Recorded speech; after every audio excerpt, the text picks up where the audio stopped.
Ballygunge cultural অ্যাসোসিয়েশনের দুর্গাপুজো এবার পা দিল ৭৬ বছরে।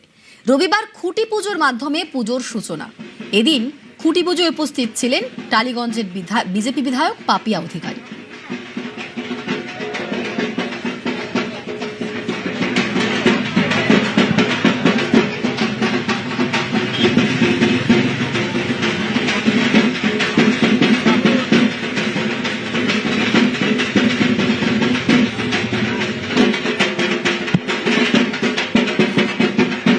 বালিগঞ্জ কালচারাল অ্যাসোসিয়েশনের দুর্গাপুজো, যে পুজো এবার ৭৬ বছরে পা দিল।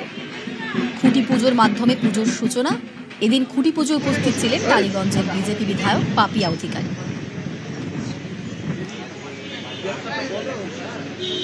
দারুণ লাগছে বালিগঞ্জ কালচারাল অ্যাসোসিয়েশনের থেকে সাথে আমি যখন ছোট, এটা ৭৬ বছরের পুজো, আমরা যখন ছোট তখন থেকে এর সাথে জড়িয়ে আছি।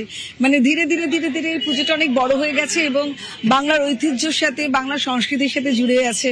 It's really a great honour for me to be invited as MLA, কিন্তু ওরা আমাকে এমএলএ নয়, ওরা এখানকার মেয়ে, এখানকার বৌদি হিসেবেই আমাকে চিনেছে। সো খুব আনন্দ লাগছে। এবছর আমাদের ৭৬তম বর্ষ। এবছরের ভাবনা লেগাসির সাথে, ঐতিহ্যের সাথে কন্টেম্পোরারি আর্টের ফিউশন। এটাই আমাদের শিল্পী সুশান্ত শিবানী পাল তুলে ধরবে। আরো অনেক চমক অপেক্ষা করছে, দেখতে থাকুন। একদম যুদ্ধকালীন তৎপরতায় আমাদের পুজোর কাজ শুরু হয়ে গেছে।